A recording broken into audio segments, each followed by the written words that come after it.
Kenyan government is planning to excise 51 acres of Karura forest to construct a dual carriageway along Kembu Road. That's why today we are saying with absolute clarity and unity, hands off Karura forest. The proposed dual carriageway along Kembu Road would carve through an area that is equivalent to 29 football pitches. That's massive.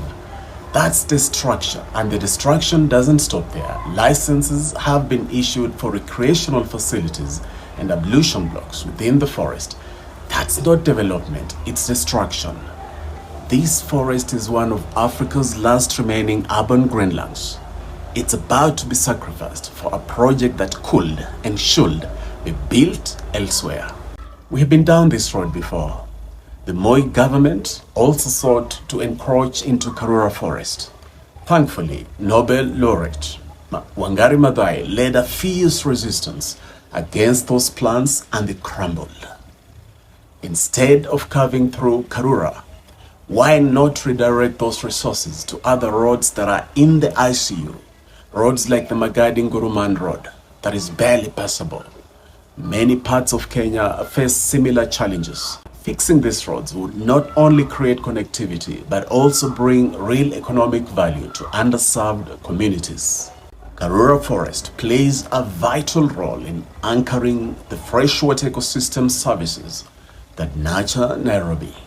Removing even a fraction of this forest risks increased pollution, soil erosion, and diminished water security for Nairobi and Karura's neighboring communities. You see, Karura Forest is an ecological, cultural, and recreational haven. It's a place where Nairobians and people from across the world jog, bike, picnic, and reconnect with nature. It embodies the constitutional right of every single Kenyan to a clean and healthy environment. African traditions also teach us to respect and protect sacred natural sites. Karura is one such place. Our African culture demands its preservation. Our constitution demands its preservation. The constitution is clear: sustainable development and environmental protection are non-negotiable. The proposed road project violates these principles. Worse still, licenses for construction seem to have been issued without proper environmental assessments or genuine public participation. That's unconstitutional, and we must stand firm against it. Karura Forest is a testament to African resilience and our deep cultural connection to our ecosystems, including forests. We therefore call upon the government of Kenya to listen to the voices of the people. Hands off Karura Forest. Focus on constructing roads that are desperately needed. Roads like the Magadi-Nguruman Road, the Voi-Sagala Road, the Butere-Muyundi-Shikunga Road, and countless other roads across Kenya. Hands off Karura Forest. It's a sanctuary of peace, a cradle of biodiversity, and a lifeline for Nairobi City.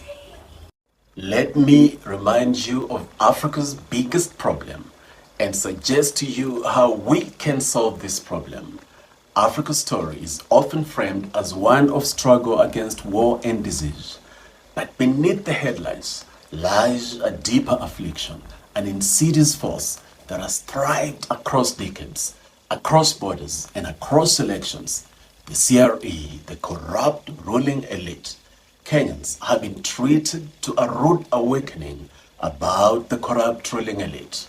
The names may change, the promises may shift, but the game remains the same. Today, we see it with Kenya's President Ruto, former President Kenyatta, and former Prime Minister Odinga, all rivals who now stand united, regrouped, not for the people, but for themselves. Why does the ruling elite always regroup? Why do sworn adversaries suddenly become allies, betraying their manifestos and the trust of the electorate? Let's explore the mechanisms of power and impunity through critical political science principles. First, they regroup in order to renege. To renege is to break a promise. When politicians regroup, They collectively abandoned the campaign pledges. That's not accidental, it's calculated. By reneging as a collective, they diffuse public anger, making it harder for the electorate to assign blame. This phenomenon aligns with Mahmoud Mamdani's concept of the politics of fragmentation. Mamdani, a prominent Ugandan political scientist, argues that post-colonial African states are structured to prevent unified resistance by the governed. The ruling elite exploits this fragmentation, turning ethnic groups, regions, and even classes against each other, while they consolidate their impunity. Next, the corrupt ruling elite regroup so that they can recoup. This regrouping allows the ruling elite to recoup two things: power and wealth. The regrouping that you are seeing in Kenya is focused on those two things, not the people. It's about self-preservation, not people empowerment. For the corrupt ruling elite, power is a means of extracting from the people, not serving them. Back to Mamdani. His theory of decentralized despotism explains this. While the facade of democracy remains intact, the actual governance resembles an auction where the highest bidders constantly take away from the people. The regrouping of Kenya's ruling elites isn't unique. Across Africa, political elites engage in what I call the impunity cycle. They break promises, shatter them. They share the spoils and shield each other from accountability. By regrouping, they ensure that no single actor, whether the president or opposition leader, is left vulnerable to the wrath of the people. But here's the truth. The real power lies not with the corrupt ruling elite, but with us, we the people of Africa. We must regroup as a united people so that we can recoup. We must recoup what has always been ours: our sovereignty, our dignity, and our future. The elites regroup to renege and recoup for themselves. We must regroup and recoup the power of we the people. Only then can we dismantle this architecture of impunity. This is our moment, Africa, to stop trusting blindly, to see through the empty promises, to rise up and regroup and reclaim our continent's destiny. We the people.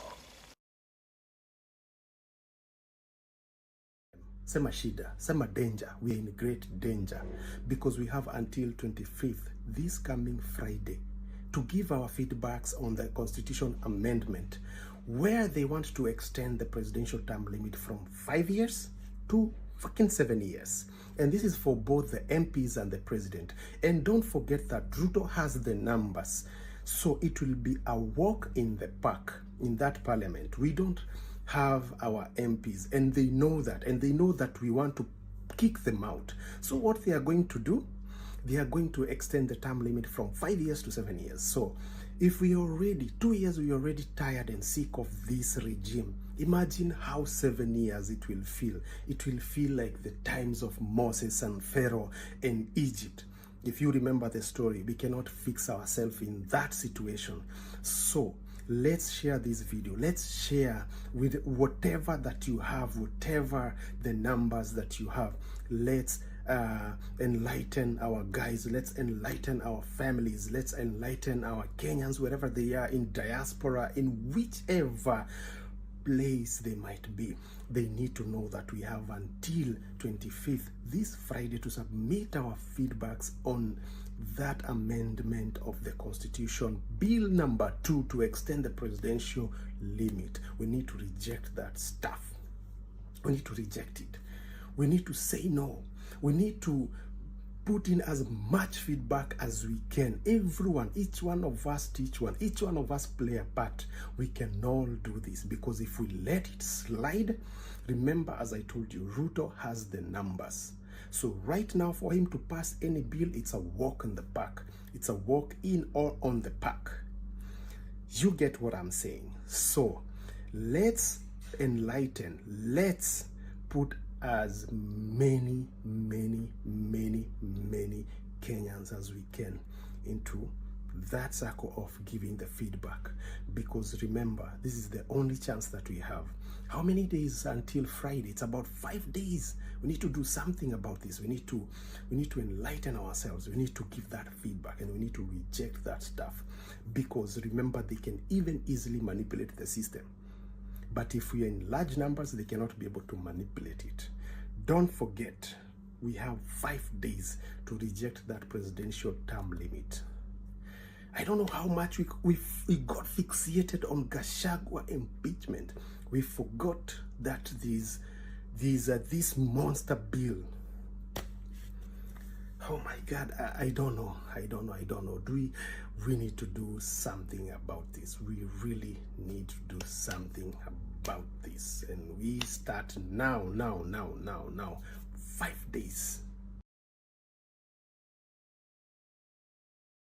I love my country Kenya. Yani Kenya, ukishikwa na stress niwe kutaka. Yani sasa, Ruto ashafika 2027. Akakaa hivi, akachapa picha, akasema mtu kama Gachagua asumame pale aongee maneno yenye aliongea kuhusu Uhuru. Sasa mimi nimekaa hapo kimutu kama Gachagua, asumame aongea kunihusu na nikuenda naenda, sitakubali. Afadhali swearing in ifanywe kama siyuko kwa kiti. Kama siyuko hapo, nikuwe nimeenda hata kama ni Sogoi, nikuwe nimeenda, lakini nisisikie yenye atasemwa. Already the cabinet wamepitisha hiyo bill ya kwamba you can skip the swearing in of the president elect. Manze, Kenya manze, tutajionea mambo. Mbona anajishuku? Ama ashaoneshwa? Najua alikuwa ameita mapasta huko. Anyway, acha tuachane na hiyo story.